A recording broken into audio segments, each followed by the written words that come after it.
Mom.in-Tamil வியூவர்ஸ்க்கு வணக்கம். ப்ரெக்னெண்ட்டாக இருக்கக்கூடிய நீங்கள் உங்களுக்கு ப்ரெக்னென்சி பெயின் எப்போ வரும்னே தெரியாது. உங்களுக்கு சடனாக பெயின் வரும் பொழுது அந்த கிளம்பக்கூடிய நேரத்தில் அவசரமாக எடுத்து வைக்கும் போது 1-2 விஷயங்கள் மிஸ் ஆகும். இது மாதிரி தவறுகளை தடுக்கிறதுக்கு 36 வாரம் வந்துட்டிங்கனாலே அந்த பேக்கில் எல்லாத்தையும் ரெடி பண்ணி எடுத்து வச்சுக்கோங்க. நீங்கள் அந்த பேக்கில் என்னெல்லாம் வச்சுக்கணும், நீங்கள் எதுவும் மிஸ் பண்ணாமல் இருக்கிறதுக்கு நான் உங்களுக்கு ஒரு செக்லிஸ்ட்டை ரெடி பண்ணி வச்சுருக்கேன். ஸோ இந்த வீடியோ பாருங்கள், உங்களுக்கு ஒரு ஐடியா கிடைக்கும். உங்களுடைய மெடிக்கல் ரெக்கார்டை எக்காரணத்தை கொண்டு வீட்டில் வச்சுட்டு போயிடாதீங்க. கடைசியாக எடுத்த ஸ்கேன் முதற்கொண்டு எல்லாத்தையும் எடுத்து வச்சுக்கோங்க. எமர்ஜென்சிக்கு ஒரு பென்னும் பேப்பரும் அது கூட வச்சுடுங்க.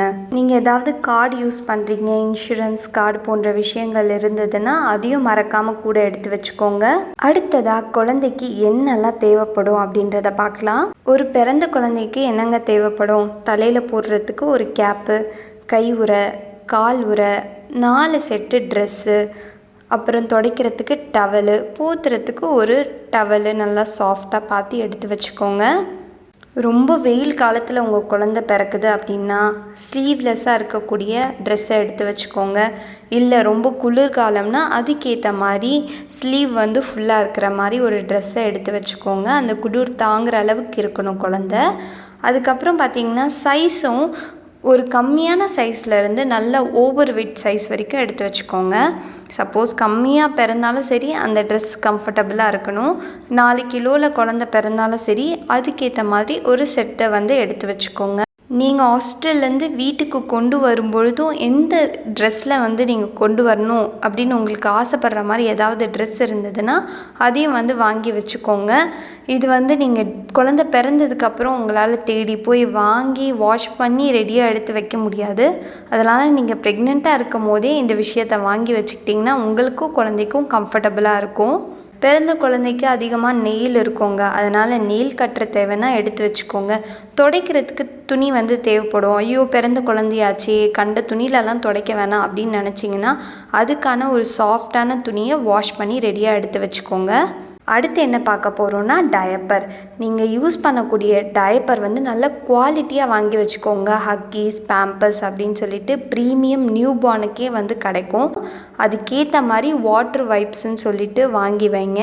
டயப்பர் க்ரீமும் வாங்கி வச்சுக்கோங்க. நிச்சயமாக இதெல்லாம் தேவைப்படும். இல்லைங்க நான் புது குழந்தைக்கு இது மாதிரியெல்லாம் நான் யூஸ் பண்ண விரும்பலை அப்படின்னு நீங்கள் நினச்சிங்கன்னா நீங்கள் துணியை யூஸ் பண்ணலாம். ஆனால் அந்த துணியை வாஷ் பண்ணி எடுத்து வச்சுக்கோங்க. அதே மாதிரி நீங்கள் வைப்ஸ் யூஸ் பண்ண மாட்டேன் அப்படின்னு நினச்சிங்கன்னா காட்டன் அது வாங்கி வச்சுக்கோங்க. அந்த ரோல் மாதிரி கிடைக்கும் பார்த்தீங்களா, அந்த காட்டனை வாங்கி வச்சுக்கோங்க. அதுக்கும் எக்ஸ்பயர்ட் டேட் இருக்குது, அதனால் அதையும் பார்த்துக்கோங்க. வெதுவெதுப்பான தண்ணியில் அந்த காட்டனை வச்சு துடைக்கும் போது அது வைப்ஸை விட இன்னும் பெட்டராக இருக்கும். நியூ பார்னுக்கும் ரொம்ப கம்ஃபர்டபுளாக இருக்கும். இதுவும் பேபிக்கு தேவைப்படலாம், ஆனால் அவசியம் இல்லை. என்னென்னா ஃபீடிங் பாட்டில் அந்த நேரத்தில் அவசரமாக வாங்கி எப்படிடா கழுவுறது அப்படின்ற மாதிரியெல்லாம் இருக்கக்கூடாது. அப்படின்னா ஃபீடிங் பாட்டில் எப்படி இருந்தாலும் யூஸ் பண்ண போகிறோம், அதனால் ஒரு பாட்டிலை வாங்கி நல்லா வாஷ் பண்ணி எடுத்து வச்சுக்கோங்க. இதுதாங்க பிறந்த குழந்தைக்கு தேவையான விஷயங்கள். நான் எதுவும் மிஸ் பண்ணல அப்படின்னு நினைக்கிறேன். அடுத்து அம்மாவுக்கு என்னெல்லாம் தேவை அப்படின்றத பார்ப்போம். எல்லாருமே சொல்கிறது நைட்டி தாங்க. ஒரு 2-3 செட்டு எடுத்து வச்சுக்கோங்க. டார்க் கலராக பார்த்துக்கோங்க, ஏன்னா ப்ளீடிங் இருக்க காரணத்தினால உங்களுக்கு கம்ஃபர்டபுளாக இருக்கும் டார்க் கலராக இருந்ததுன்னா. அதுக்கடுத்து பார்த்திங்கன்னா ரொம்ப கம்ஃபர்டபுளாக இருக்கக்கூடிய ஷால், எல்லாருமே மறக்கக்கூடியது. நீங்கள் ஃபீட் பண்ணும் போது எப்பயாவது தேவைப்படும். அதனால் 2-3 செட்டு எடுத்து வச்சுக்கோங்க. அதுவும் நீங்கள் பேபியை வேறு ஹேண்டில் பண்ண போகிறீங்க, அதனால் முடிஞ்ச அளவுக்கு ரொம்ப சாஃப்டானதாக பார்த்து எடுத்து வச்சுக்கோங்க.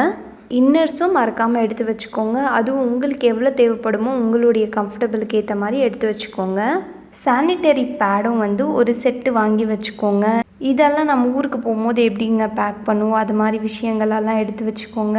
Towel, soap, brush, toothpaste, face wash, shampoo போன்ற விஷயங்கள். அதுக்கப்புறம் எக்ஸ்ட்ரா ஒரு பேண்டு, கிளிப்பு அதையும் எடுத்து வச்சுக்கோங்க. முக்கியமாக ஃபோன் சார்ஜரை மறந்துடாதீங்க. வாட்டர் பாட்டில் நீங்கள் தண்ணி குடிக்கிறதுக்கு ஒன்று எடுத்து வச்சுக்கோங்க. சில பேருக்கு ஹாஸ்பிட்டல் பெட்ஷீட்டெல்லாம் யூஸ் பண்ணுறது பிடிக்காது, அதனால் உங்களுக்கு கம்ஃபர்டபுளான பெட்ஷீட்டு அதெல்லாம் எடுத்து வச்சுக்கோங்க. உங்கள் ஹஸ்பண்ட் வந்து நைட் உங்கள் கூட ஸ்டே பண்ணுற மாதிரி இருந்ததுன்னா அந்த அவசரத்தில் அவருக்கும் வந்து மறந்துடுவார். நான் நைட்டு வந்து இந்த ட்ரெஸ் போட்டால் தான் எனக்கு தூக்கம் வரும் அப்படின்னு சொல்லக்கூடிய நிறைய பேர் இருக்காங்க. அதனால் அவங்களுக்கு ஒரு நைட் ட்ரெஸ்ஸையும் எடுத்து வச்சுக்கோங்க. ஸோ இதுதாங்க ஹாஸ்பிட்டல் பேக்கில் ரெடி பண்ணி எடுத்துக்க வேண்டிய விஷயம். நான் வந்து இவ்வளோ பெரிய லிஸ்ட்டு சொல்லிட்டனால ஒரு பெரிய ஒரு சூட்கேஸை ரெடி பண்ணணும் அப்படின்னலாம் இல்லைங்க. நான் எல்லாத்தையும் வந்து எதையும் மிஸ் பண்ணிடக்கூடாது, உங்களுக்கு எல்லாத்தையும் சொல்லணும் அப்படின்றதுக்காக சொல்கிறேன். இல்லை முன்கூட்டியே வந்து நீங்கள் என்னெல்லாம் ஹாஸ்பிட்டலில் தருவீங்க அப்படின்றத நீங்கள் கேட்டு வச்சுக்கோங்க. ஸோ நான் சொன்ன தகவல்களெல்லாம் உங்களுக்கு நிச்சயமாக பயனுள்ளதாக இருக்கும்னு நம்புகிறேன். அப்படி இருந்ததுன்னா நம்ம சேனலை தொடர்ந்து பாருங்கள், சப்ஸ்கிரைப் பண்ணுங்கள். தேங்க்யூ ஃபார் வாட்சிங்.